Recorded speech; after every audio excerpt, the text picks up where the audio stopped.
and welcome to 9 to 42, the podcast from the team at the Guitar Show UK.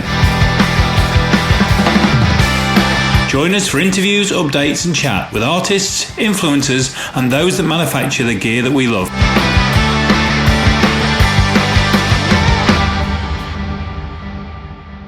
Hello and welcome to 9 to 42, the podcast from the guys behind the Guitar Show UK. I am here with my very good friend, Jason Hunt, Big Cheese, Le Grand Fromage of the Guitar Show UK. I don't know, Grand Fromage, I think that might be Carry On something or other. Anyway, we'll not worry too much about that. Is it Carry On, Don't Lose Your Head? It is Carry On, Don't Lose Your Head. We've just alienated half the audience, but that's fine. It's one of the better carry-ons, actually. Anyway, this week we are talking with Matt Gleeson. And Matt Gleeson is Montys Guitars, isn't he? He is, yes. Just before we move on, I think Carry On Screaming is the best Carry On film of all. Well, I'm going to throw Cleo and Cowboy in. Yeah, I mean, they're good. They're not Carry On Screaming. Carry On Screaming is very, very good.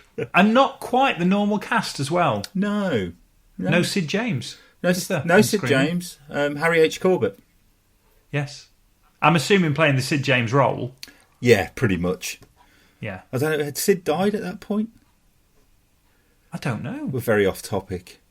We are off topic. Let's get back to Matt and Montys. Sorry, Matt. If you're listening, Matt, sorry.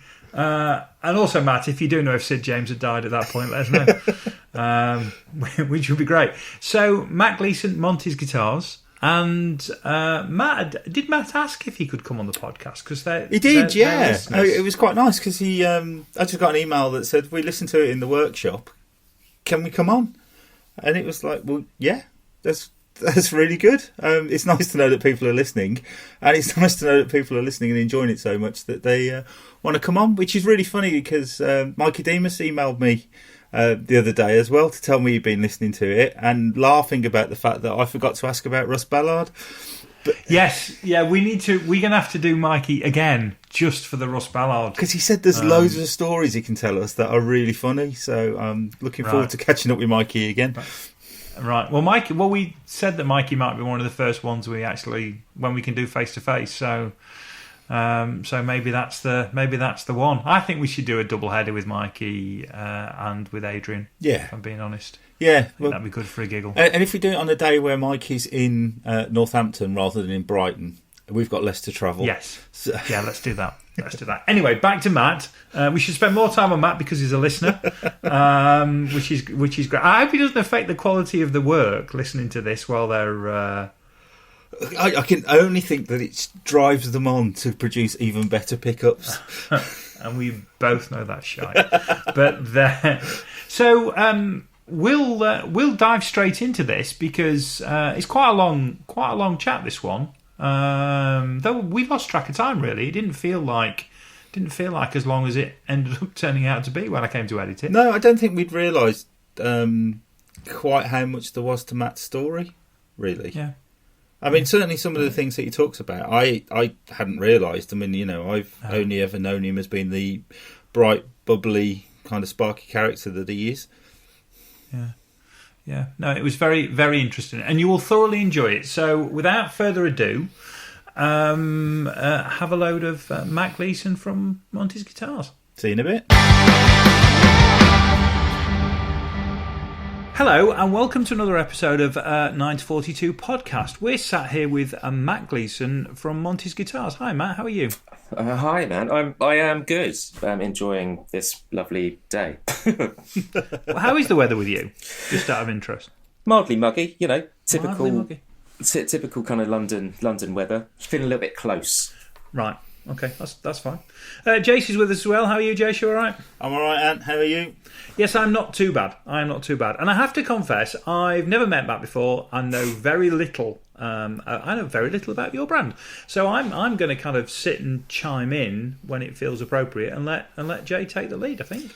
All you need to know is that they do the nicest looking exhibition stands ever seen at a guitar show. Yeah. In fact, on the first show that you did, I sort of wandered up on build-up day and you'd got a manual that someone had written for you on how to build the stand. Yeah. It's a good friend of mine. They're kind of the arty family called the Ebdens, but they designed the whole thing like kind of with me and put it all together. And yeah, Anna is very organised. So yeah, had a manual. I even had like little sticky things that I had to put certain places, and yeah, it was good. But I like making an impression. But also weirdly, that wasn't actually the first show of yours I've done.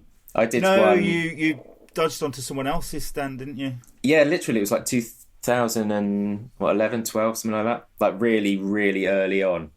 Yeah, and I remember the first thing somebody said to me on the store, because I was there for like the first half of the day and nobody said anything to me, and I was like really shy.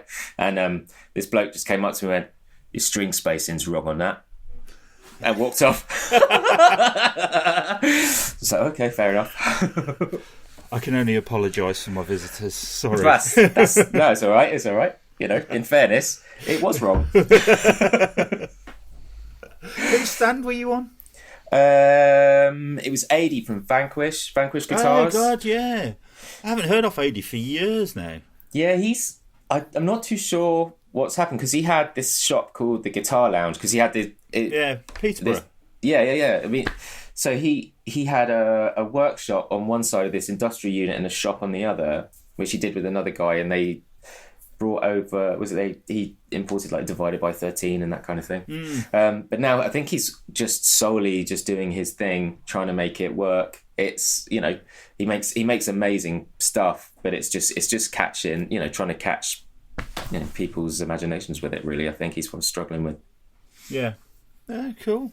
So I mean, sort of suppose following on from the guitar show stand, I ordered some pickups from you in lockdown, and as we were saying before we started recording, that everybody's been ordering pickups and stuff from you. Yeah, whilst in bonkers. Lockdown, and it arrived in the most incredible packaging. and I just wanted to. I mean, clearly it's not cost effective, but it's something that you like to do. So, you know, do you want to tell us about the packaging ideas? Well, I mean, I've got a bit of a penchant for packaging, and I mean, I design it all myself, kind of taught myself how to use Illustrator and that kind of stuff and put it all together. But the main premise behind that is if somebody is nice enough to trust me with their, not only, you know, their cash, their hard-earned cash, and, you know, their sound, then I want every step of the journey to be good, you know, be exciting. I mean, how many times have you bought a pedal or, you know, a mic or something, and it just comes in a cardboard box with nothing, no instructions, not even a thank you, and it's kind of, you've dropped 200, 300, 400 quid into this thing.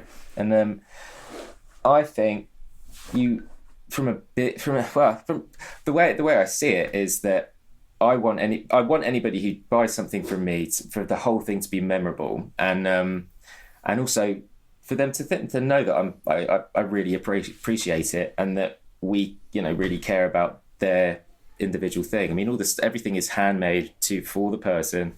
There was a little handwritten note inside as well. Yeah.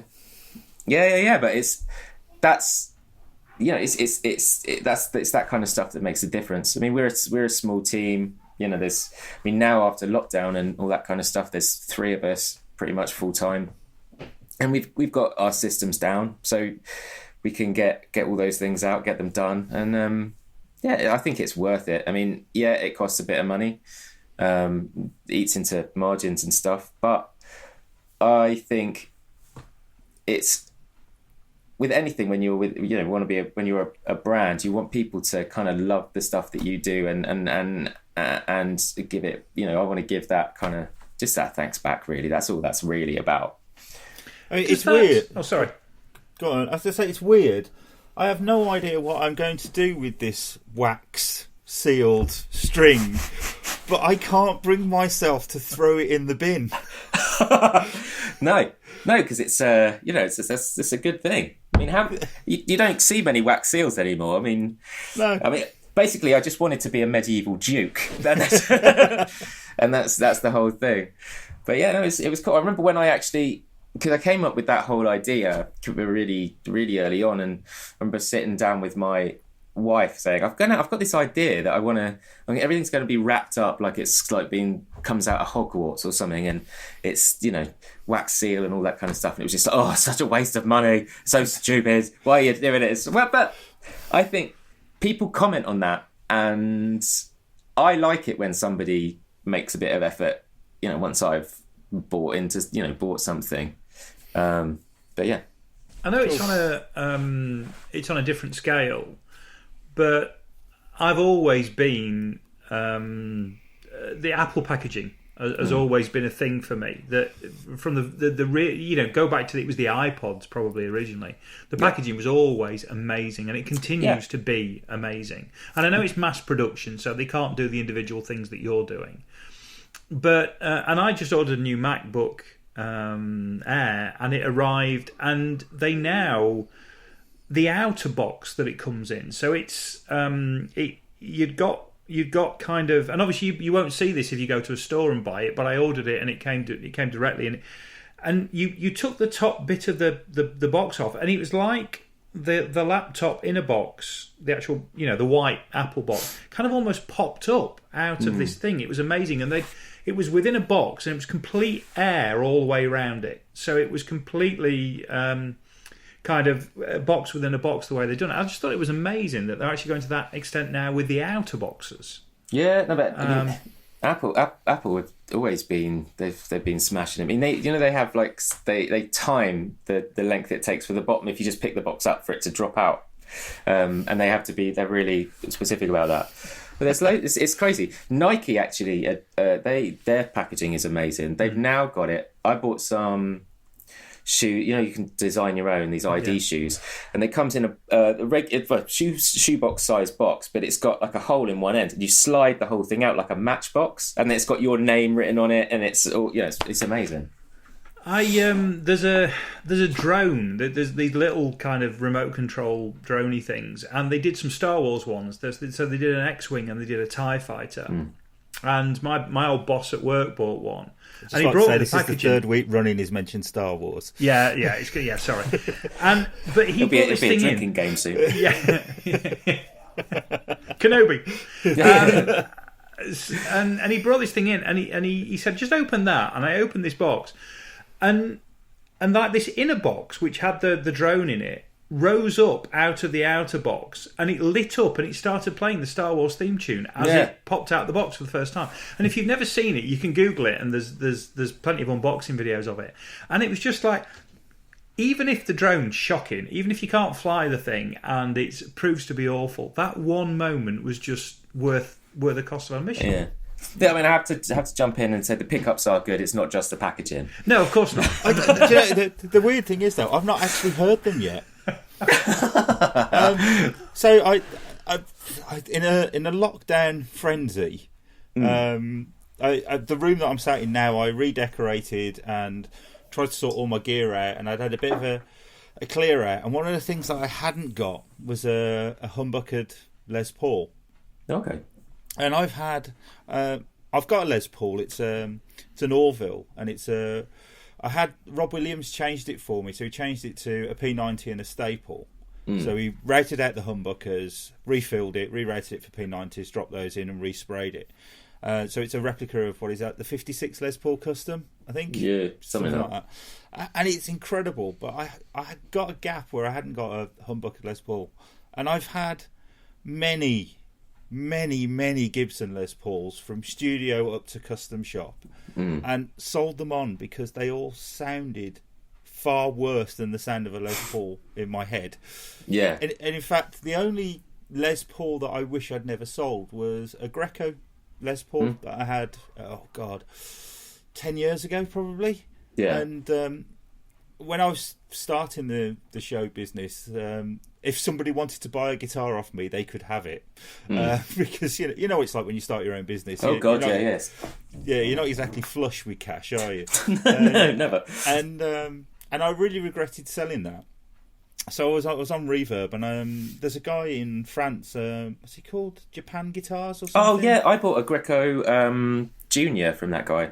Yeah, really good. I mean, he's a little bit more expensive than buying from Japan, but it's been quality checked, and he's taken nice photos, and you can talk to him, And so I bought this Les Paul, and it was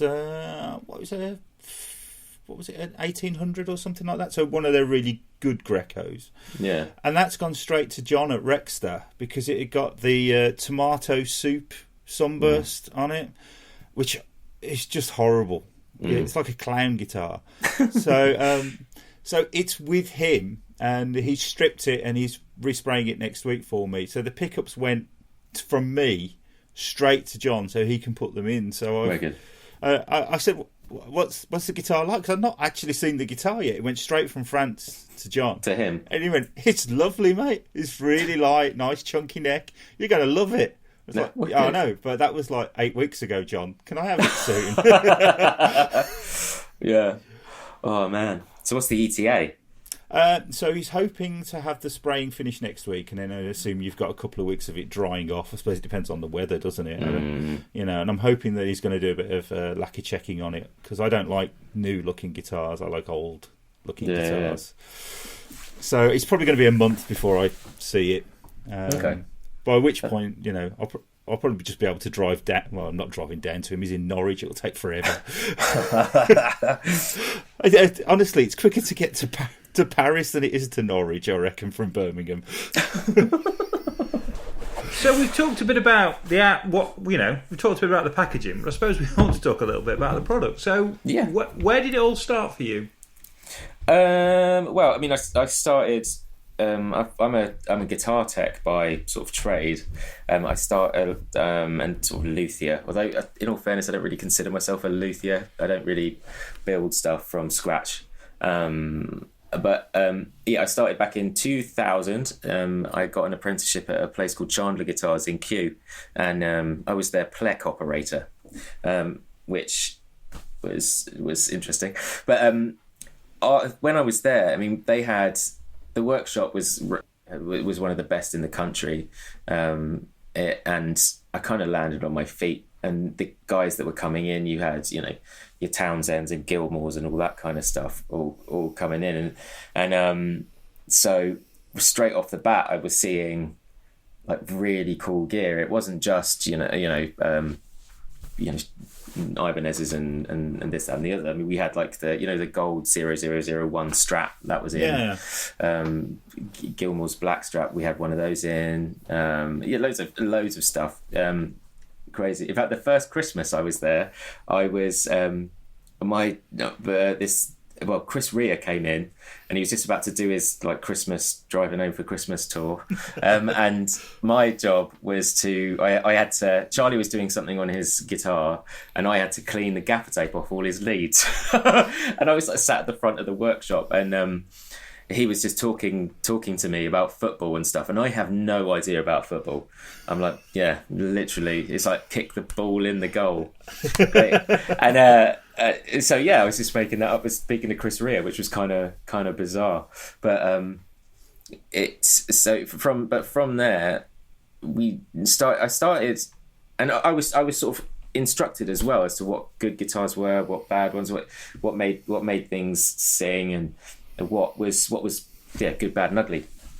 And then I got obsessed with like the whole pickup side of things, and that was because Charlie Chandler was putting together a 62 strap from parts that he was kind of finding on eBay or bits and from here, there, and everywhere, and he had a load of 62 pickups, and he was swapping them in and out, and they all sounded different. So it was kind of, and that was like the moment where I was just like, wow, these things actually do make a huge difference. I mean, obviously everything on a guitar makes a difference, but fundamentally all the woods and the way things resonate, your bridges, all that kind of stuff, they affect the string and how the string vibrates, and then the pickup is the thing that turns that physical movement into the start of your electrical signal. So that it's gonna make a difference, and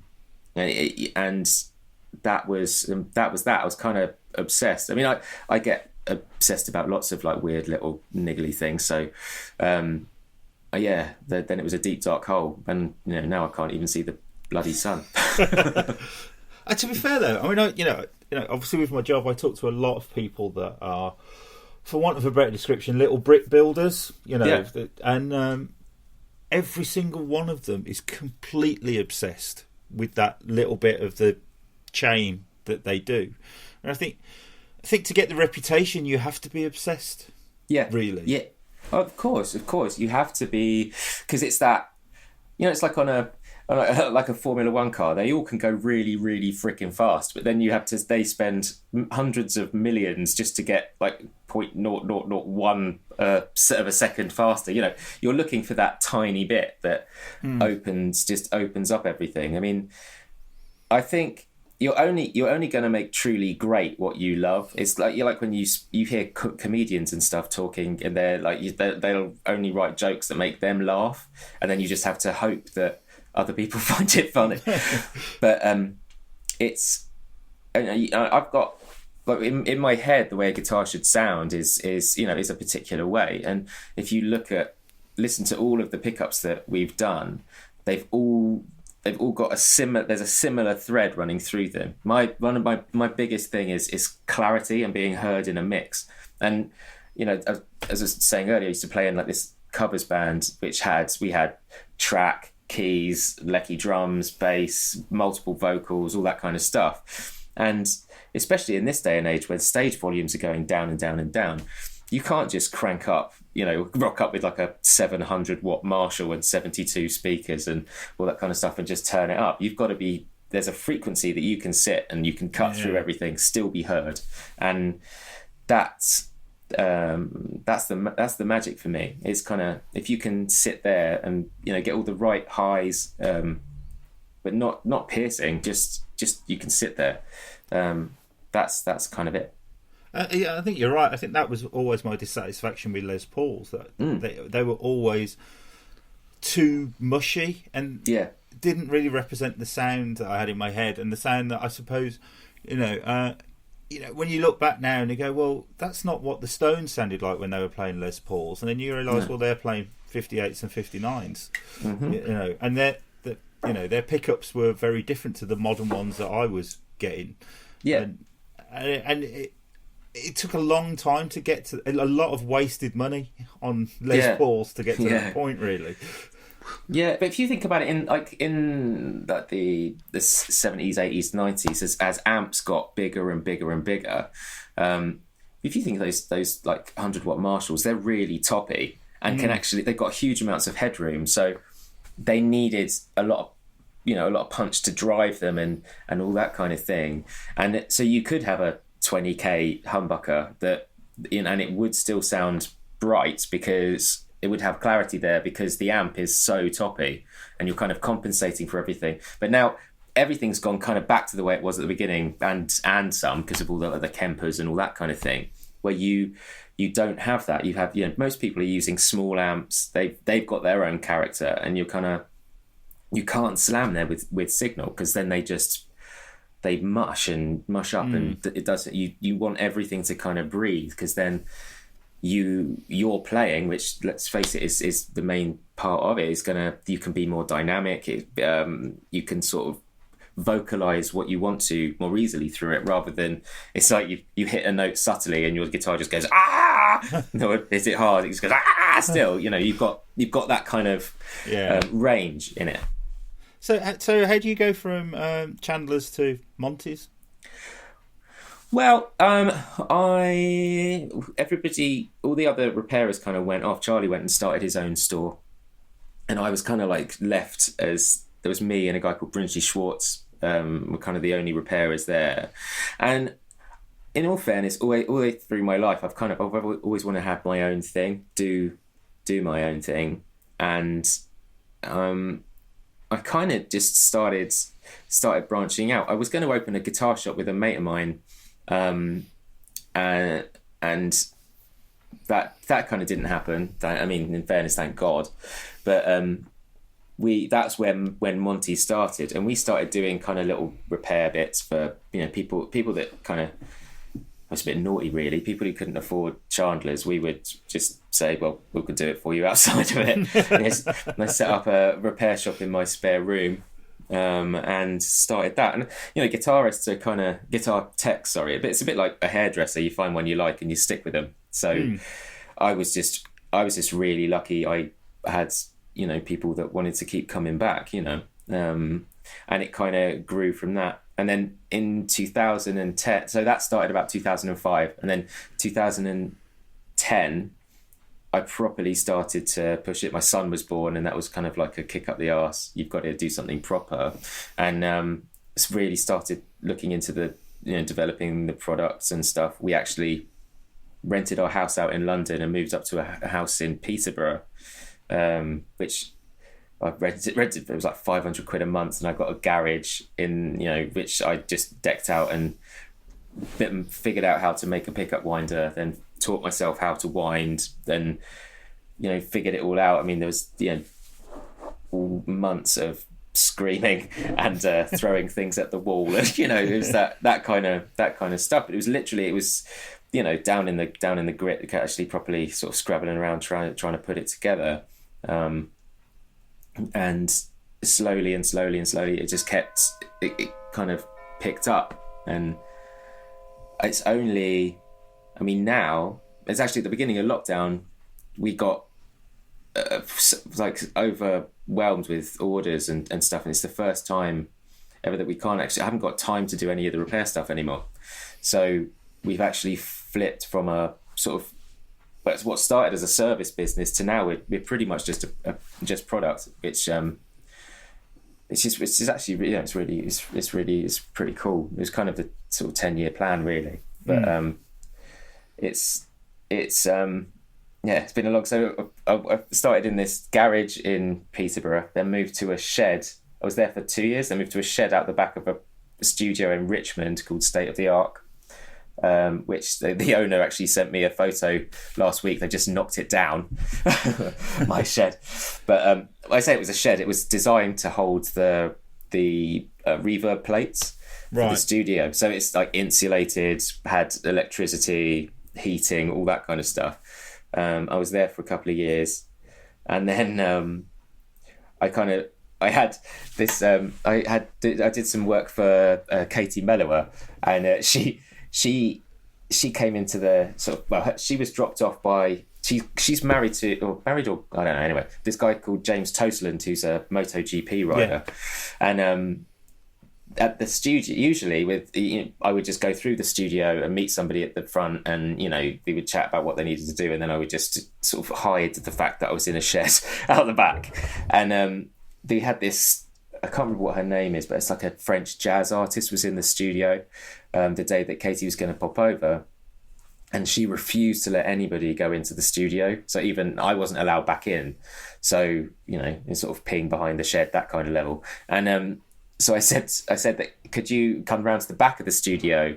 And because there was a church car park there. You'll see a gate with some like ivy around it. Just knock on that, and I'll come and see you. And I open it. There's Katie Mellower standing there and she kind of comes through with her two guitars outside the shed because there was no room in the shed. And then she sort of stands and he goes, "Is this a bit quaint, isn't it?" And I was like, "Fuck, I've got to move out of here." But fortunately, literally that week after, I met. Do you know Steve Crow from Audio Kitchen? They do like everything.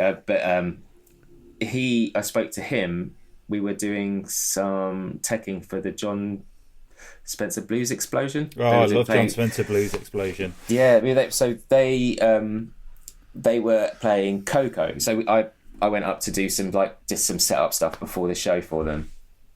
And then Steve said that they've got a place going in his unit. And now, I moved there 6 years ago, and now we've got 2 rooms in that unit, and we're sort of bulging out of that at the minute. So it's kind of been a very, very gradual kind of, and I haven't really spent any money on advertising at all. We just haven't had any. It was literally the only advertising we've really done is your show, a couple of little bits in a couple of magazines, but I've never had. It's literally been kind of hand to mouth. favors and not eating. Yeah. They have the joys of running your own business, eh? Exactly. You start at 4 a.m, you finish at 3 a.m. It's been a lot of that, but it's good. I finally feel 10 years later that we've got a little bit of a steadier ground to sort of push from. Sort of preparing for this. I mean, I know that I know you, and I've known you for a few years, but I thought I ought to do some proper research. So I was kind of, Googling away. And, there's pages and pages. I can't find anybody that's got anything horrible to say, which, given social media right now, is quite rare. Yeah, but again, it's that. I mean, I find it really important because if we make a mistake, which we do, and we get things wrong and things break, and post gets held up, especially now, we try and do our best to sort it out. And even if we don't get something right, we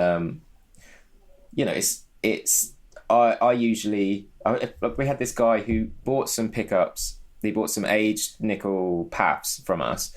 He got them, and then sort of said that the aging wasn't right, which was it's because he was kind of expecting like really aggressive aging, which I don't like.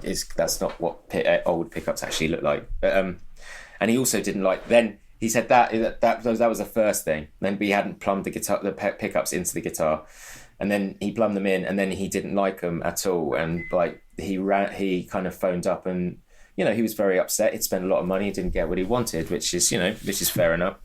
And he spoke to George, who's like my kind of he protects me from all the emails, and but with him, even though he didn't get what he wanted, he was very upset. I phoned him up afterwards just not to try to get him to keep them or whatever, but just to say that we're sorry and that it didn't work out, and actually see what he wanted sonically, because as I said before, I'm only going to make what I kind of like, and once I know what he likes, I could push him onto somebody else that would make more of that kind of thing, and all of I see business is it's relationship building, isn't it? It's and if you all you can be is nice. If you're nice, then do good things with good people. Good shit happens. It's that simple. You can't, and don't be an asshole. Yeah, to be honest, that's my first lesson on the first week of teaching. I've got 2 rules. First rule is don't be a dick, and the second rule is see rule 1. Yeah, that's basically it. Yeah, and also admit when you don't know something. Be prepared to learn something, and don't pretend that you are the be all and end all, because you're not. I mean, there's no way I could do what I do now if it wasn't for all the the people that are around me or have been involved in Montys at some points. I ask for help all the time. I'm very good with my with my hands and stuff. I can make stuff. I can do the artwork and shit. But get me in front of some accounts, I'm rubbish. Any like legal contracts, rubbish.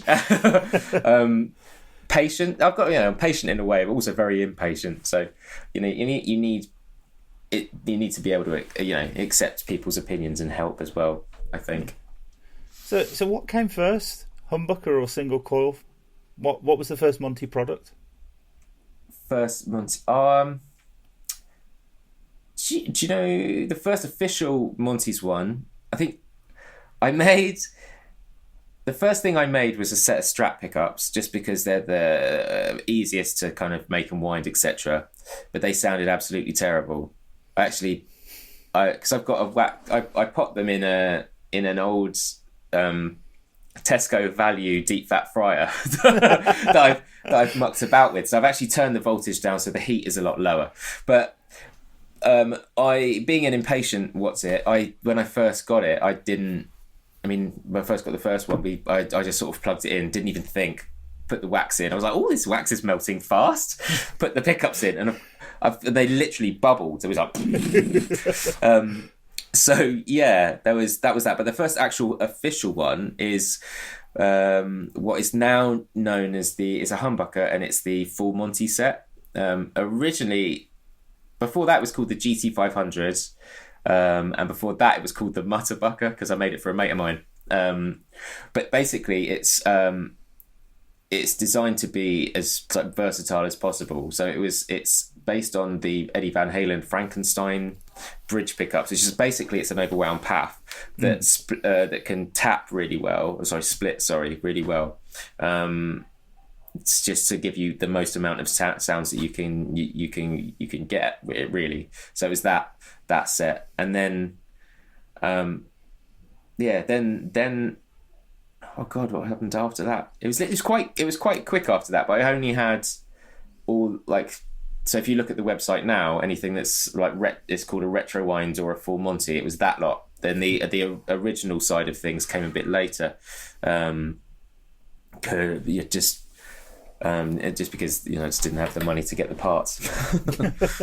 I was on your website last week with Ant, and we were sort of like on a Zoom call like this, but actually both looking at your website.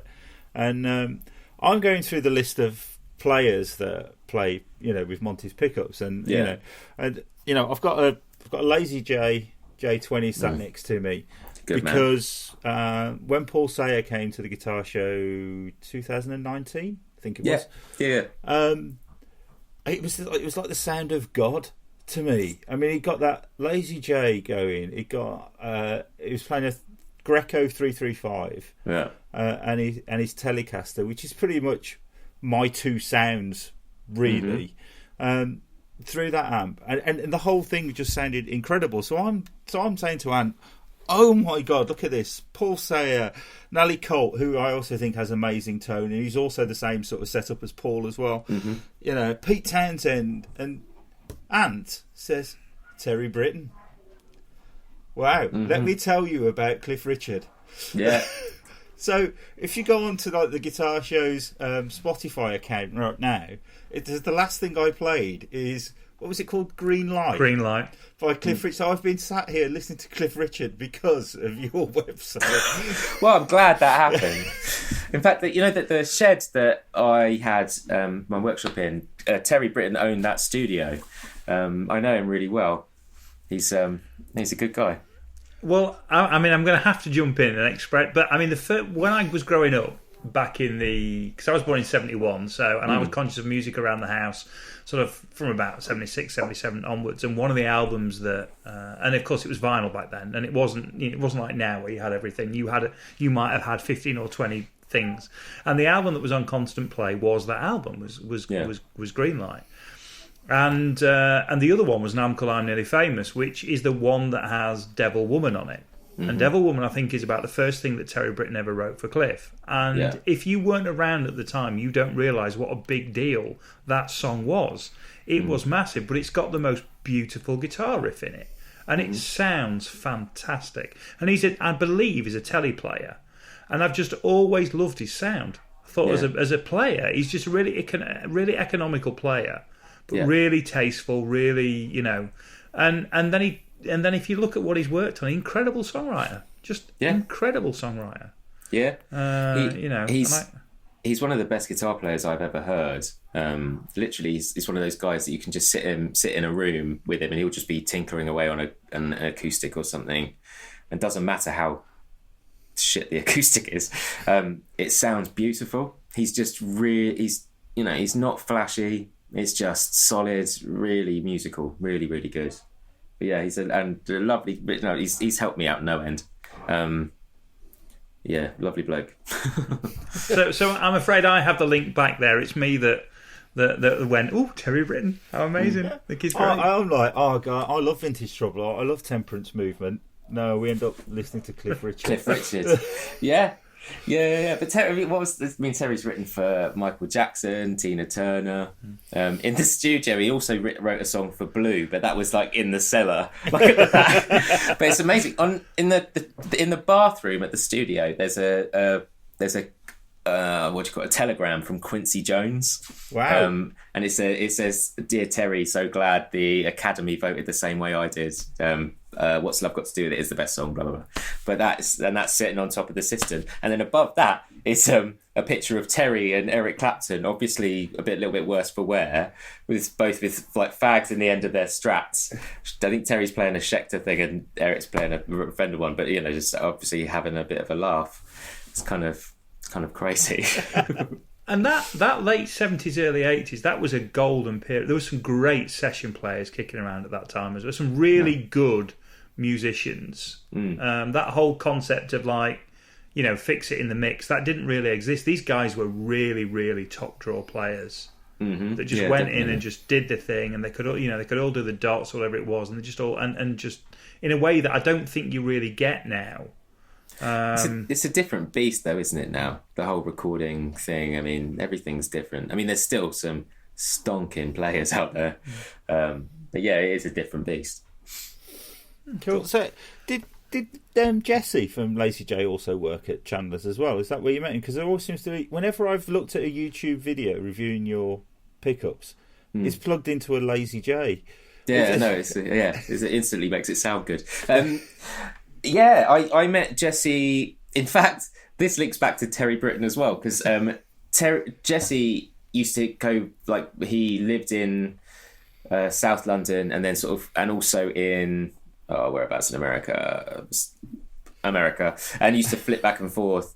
And Terry was one of his. He used to come back and would fix Terry's amps, and the amp tech at Chandler's had left, and they were looking for one, and Terry, put Jesse forward, and then we get this kind of brash.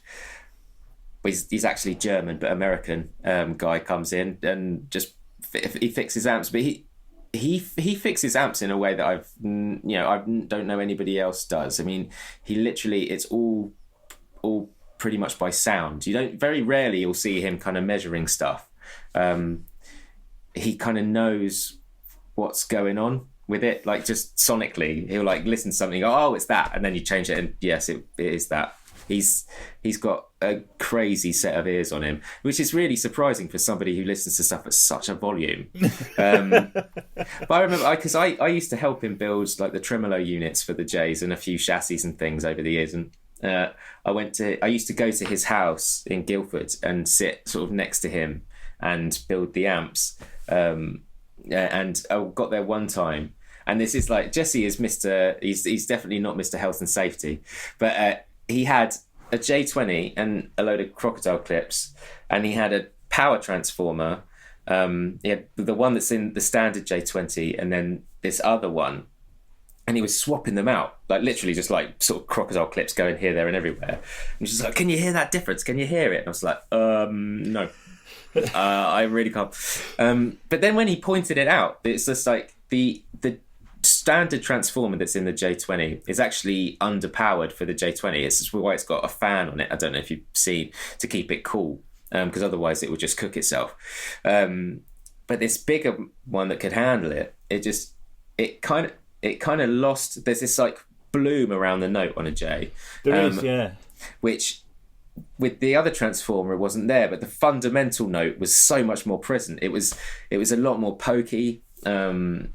So that's that's the transformer that he has in the high-powered ones, and the other ones, the standard one still has that old one. But it was just, once he pointed it out, I was like, oh my god, yeah, that's completely crazy. I took mine into a recording studio, and there was two pros and me in the studio. And they were both like, what's this then? I went, oh, it's this little boutique amp sort of thing I've got. And they were like, never heard of it. Plug it in. And they both stood there and went, oh my God, it sounds like an amp, but more. Yeah. And no one could really explain what that more was. It's like a bloom of note, isn't it? It's when you played something. Unfortunately, the really good guitarist that was with me, he played through it. Not me. Yeah, no, it's just, but again, it's a frequency thing. I mean, the J's just sit in the mix really nicely. They work really well. Again, it's a really musical amp. You have it. I mean, the volume controls always make me laugh because it's kind of like clean, but it's like 0, and then it's kind of clean until about sort of 2.5, 3, and then it's just like all the way up. So you just always have it the same setting, but it's really dynamic. It really works with the way you play, which is a sign of a good amp, I think. Yeah. Anyway, we weren't here to talk to you about Jesse's amps. We were talking about Monty's pickups. Yeah, exactly. I was kind of one of the things I've written down is that since sort of lockdown, you've been doing a lot of social media posts. Yes, and you seem to not only have you been doing sort of Monty's sort of related social media posts, but you've been doing a lot of sort of like mental health awareness kind of posts as well. Yeah. And I just I just wondered why. Why?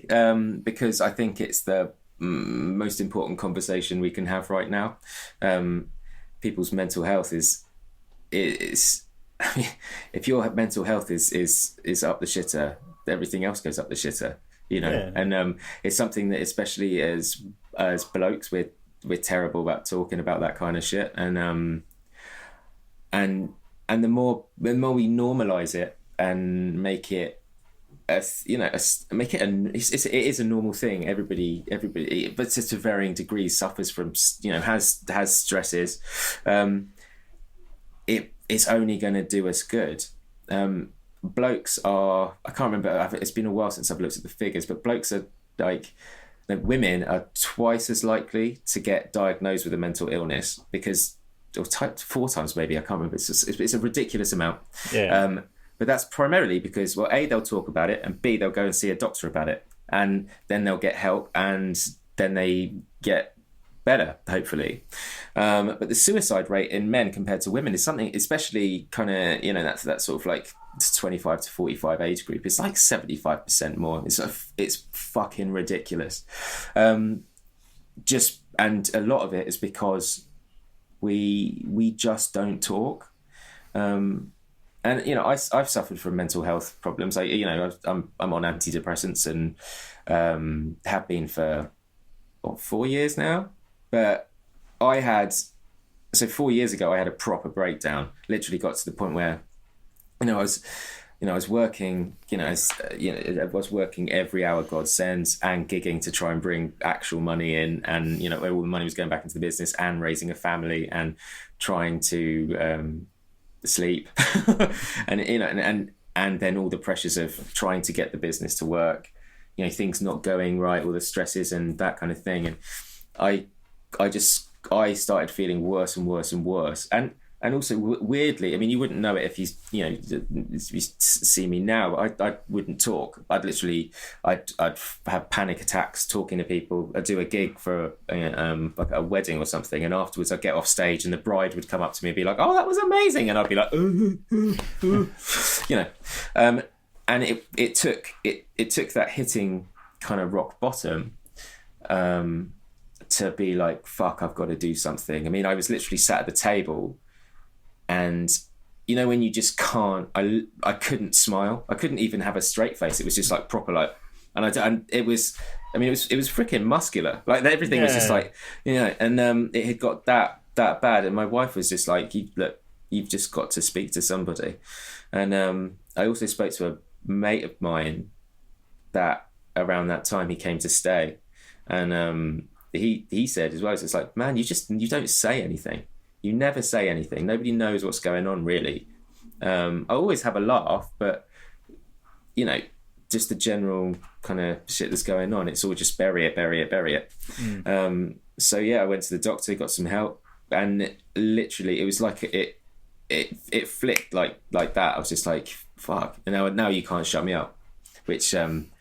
is good. I mean, I still get down days. I mean, in all fairness, this lockdown thing, that's been a strain, as I'm sure it has on many people. I think it's I'm responsible for 100 odd students at uni, and we have a process called MEC, which no one's really understands what MEC stands for.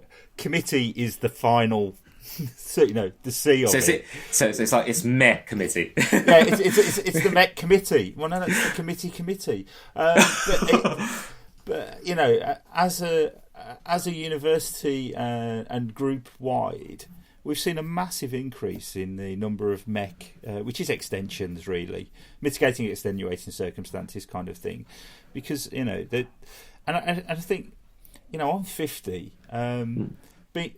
Being locked in my house isn't really that big a deal to me. Yeah, I've got a nice house. I'm in a nice area. I've got a nice garden, and I'm a grumpy old bugger a lot of the time. So not going out. I've missed going to gigs and going for the odd pint. But I think when you're certainly a late teen in your 20s, if you can't go out, see your mates, and do all that socialising that I did do when I was that age. I mean, I had, it's that classic thing. You treat this place like a hotel, and you're like, whatever, mum. You're off. I was never in, and I fully understand how so many of them have struggled through this period, because it's so weird, and I think that. I'm lucky. Like I say, got a nice house, nice garden, but I've also got an okay standard of living, which meant that if I was feeling particularly down, and there have been days where you just like, I can't be arsed today, and it's that weird thing. I mean, I'm sat at my desk right now that I've built as my home office, but as part of building it as my home office, you can't see this, but I've got two Yamaha monitors here on stands, and I've got Logic on there. In 3 months, after setting all of this up, I've recorded about 1.5 minutes of music, because I don't think I've had the enthusiasm to create. If you know what I mean, it's been because every day kind of blends into the same. You're not doing anything different, and it's there's an underlying stress to all of that, isn't that? Whether you acknowledge it or not. Yeah, definitely. I mean, I've been really lucky because Monty's hasn't shut down. In fact, it's gone the other way. I've been going out of the house every day, but my wife had to properly isolate, and she's absolutely bossed it. But it's exactly what you were saying. It's that routine of doing the same thing day in, day out, just like roll in, and it's going to take its toll, and especially if you're a student, 18 to 20, whatever, living in your, could you imagine living in a London studio flat or something? No, which is most probably the size of a postage stamp, and you're having to sell organs to stay there. It's horrible. I don't know how I would have gone. Lord knows what I would have done. Not good.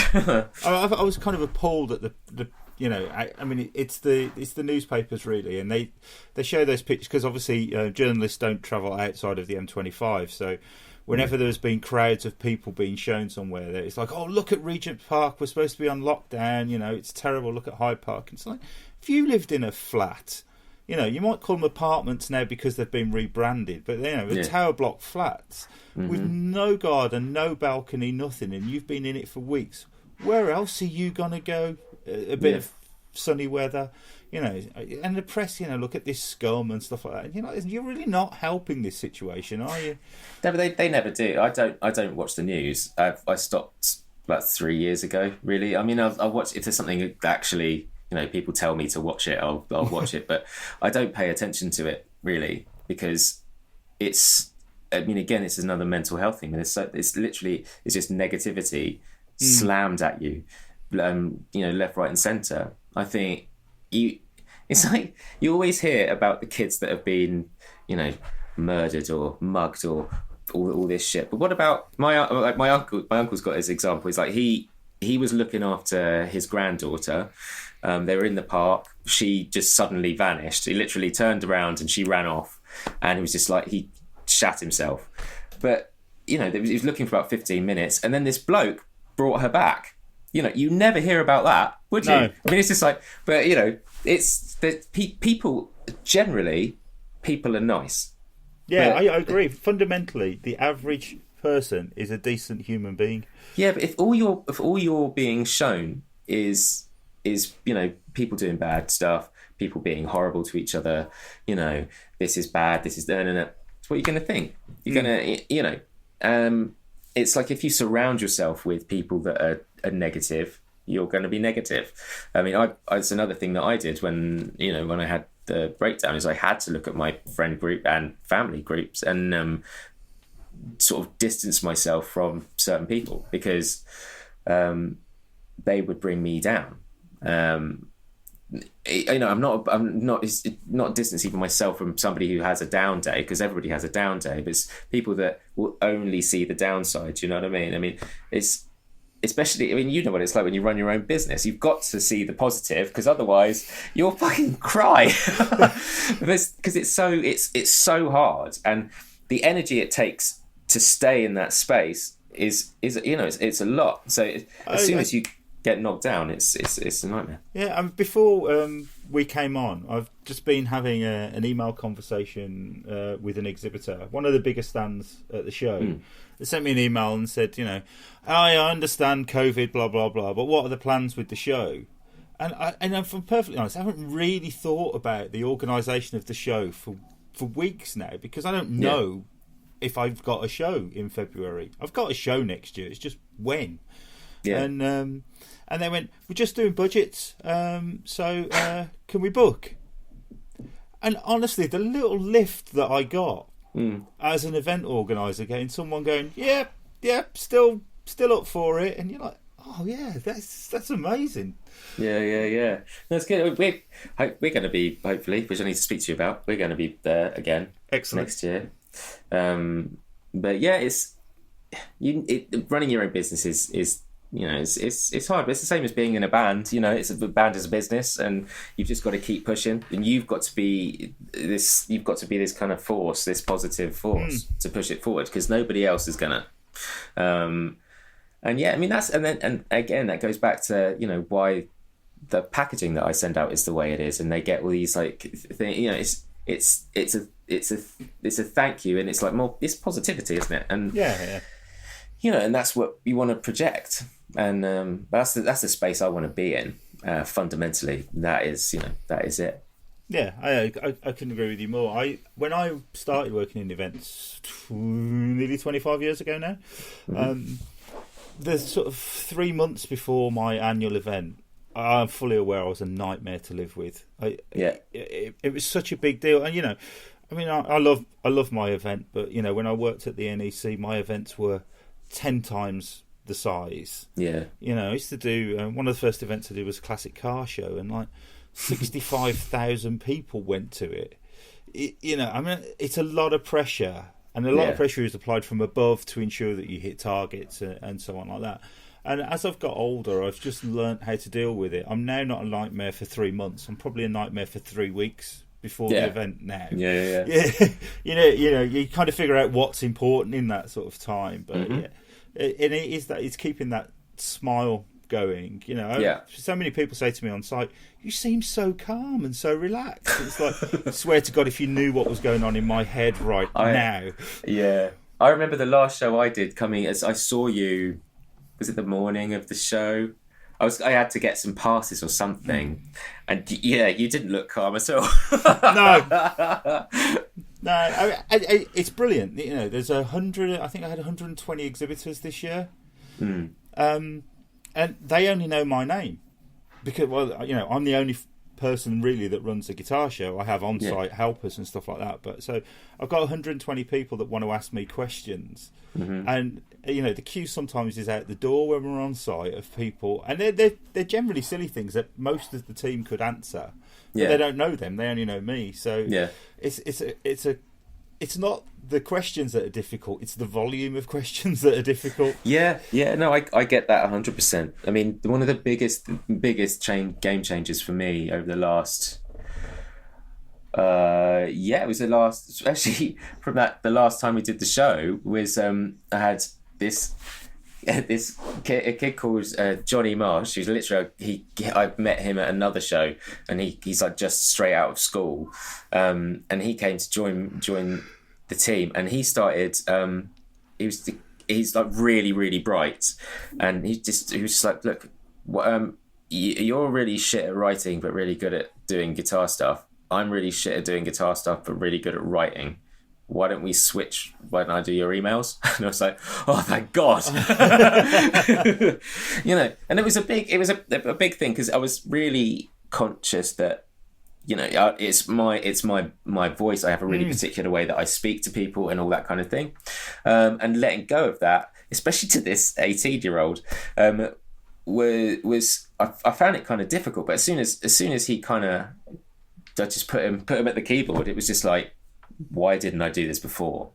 And now I've got another guy called George, who kind of him and Johnny he took over from Johnny, because now Johnny's at Oxford. Well, he's not at Oxford at the minute because of COVID, but and George has been, again, he's changed that even more. I mean, he's got a lot more experience on his shoulders, and again, it's just frees me up to work on the business in different areas, but also it means that the customer's actually getting a more in-depth answer for questions. They get answers quicker. Everything is better it's a better experience for the customer at the end of the day, because it goes back to my thing earlier about asking for help. I mean, you can't be everything, and I'm dyslexic as anything, so me writing something takes so long. Now, fortunately, I kind of dictate most things into my phone, which is why, I don't know if you've seen on the end of our emails, it's got some sort of disclaimer that the spelling might be a bit weird and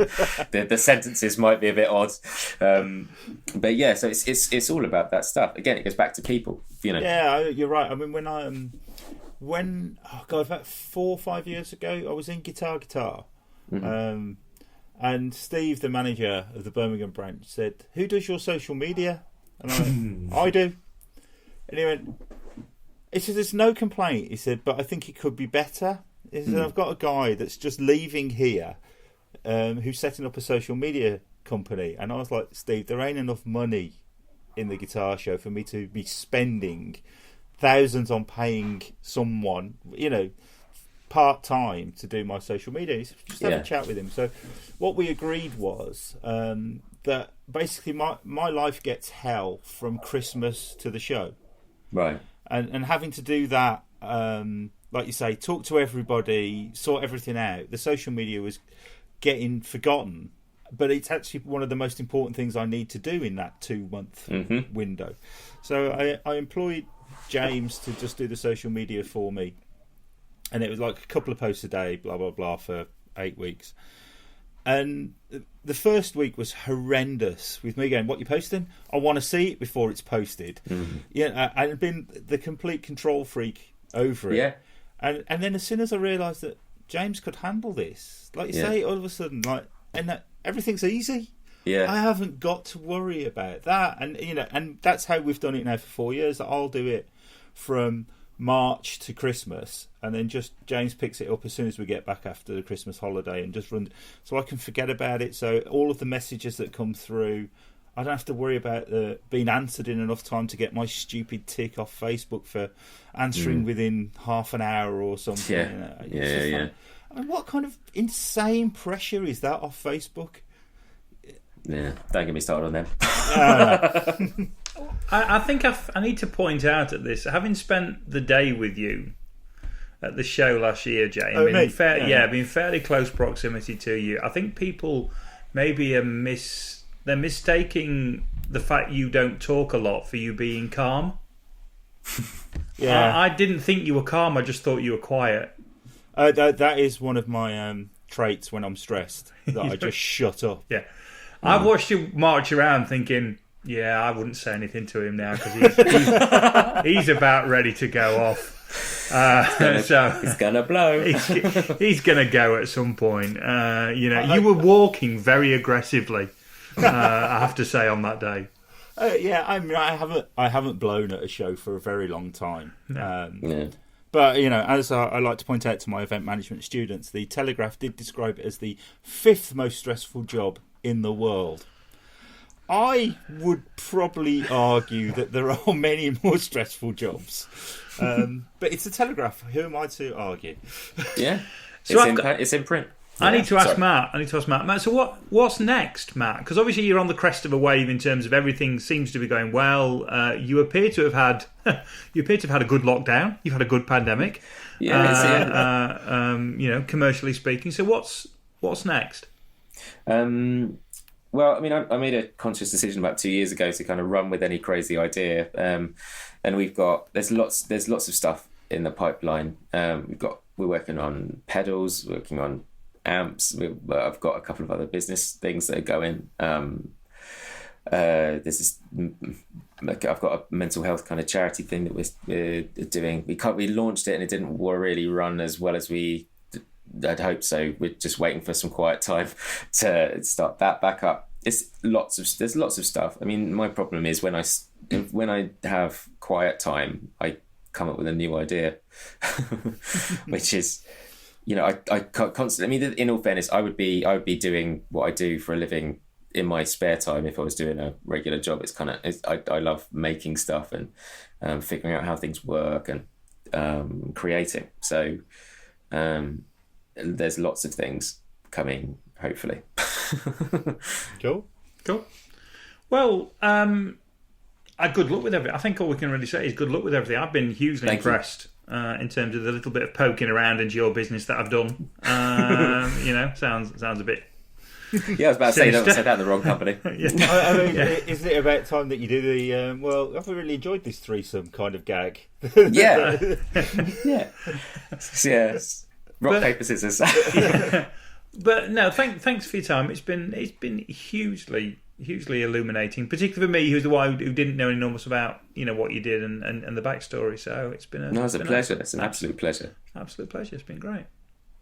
Cool. Wicked. Thanks for having me on. Thanks for coming on. And hopefully we'll get together soon. Yeah, that'll be good once this pandemic kind of calms down. Well, and I'm desperate to meet Terry Britton. So at some point, I need to tap you up for an introduction. Yeah, of course, man, of course. Yeah, the man who played the riff to Green Light. Got to meet him at some point. Yeah, do you know, my friend, I was in a band with his son, Dan. He's a really good drummer, and Dan found a load of old demos, one of which was Just Good Friends, for Off the Bad album with Michael Jackson. Is it Stevie Wonder? Yeah. And with Terry singing all the parts and doing impressions. so good. Oh, cool. Well, that's a date then. We'll have to that's in the diary. All right, mate. Great to see you. Cheers, mate. Yeah. Thanks. Laters. Bye. And we're back. And what a fascinating chat that was with Matt. Yeah, I really like Matt. I like the way he does business. I like his attitude to it all, really. And his attitude clearly goes from the products, but it goes to how the products are presented as well. I mean, when I joked about having the best looking stand at the guitar show, I really did mean that. I mean, the first year they did guitar show, and they turned up and they'd all got like leather aprons on, and they were all suited and booted, and it was just so refreshingly different at a guitar show that much effort had been put into what in reality was a 3 metre by 2 metre booth. It was pretty small. But it really works, and people still mention that stand to me as being so different. And of course, he knows Terry Britton. He knows Terry Britton. So I was in Cliff related heaven, and I was in Cliff related hell. You see, I know that you've been listening to a bit of Cliff on the quiet. I've been listening to that album. I'm not listening to it again. Spoil sport. Oh dear. Right. Well, I guess we call it a day for this one. Don't we? I'd just like to point out that we didn't mention "Carry On Up the Khyber," which is another one of the classic ones. Oh, you're right. The Devils in Skirts. Yes. So we're saying that Screaming Cowboy, Cleo, Don't Lose Your Head, Cleo, Khyber. Is that where we're going? And the Dick Turpin one. Was that Carry On, or was that called something different? No, it was a Carry On. I just can't remember what it was called. Anyway, if you know what it was called... It was Carry On Dick. Carry On Dick, of course. It was... That wasn't the name of the film. I was just literally... I was egging you on. No, it was Carry On Dick, wasn't it? Is that better than the other 5, though? No, it's not. I mean, there are many great Carry On films that we're probably not allowed to watch anymore. But no. I don't think we should have been watching them then. No, probably not. if I'm being honest. But no, Screaming stands up. Yeah. And Cleo is very good. To be fair, that's got the infamy line, hasn't it? Infamy. They've all got it infamy. Yeah, they've all got infamy. Yeah. Right. Well, thank you for tuning into this history of Carry On with a little bit of guitar-related stuff buried in the middle. And we'll see you next time. See you next time. Bye-bye. Bye.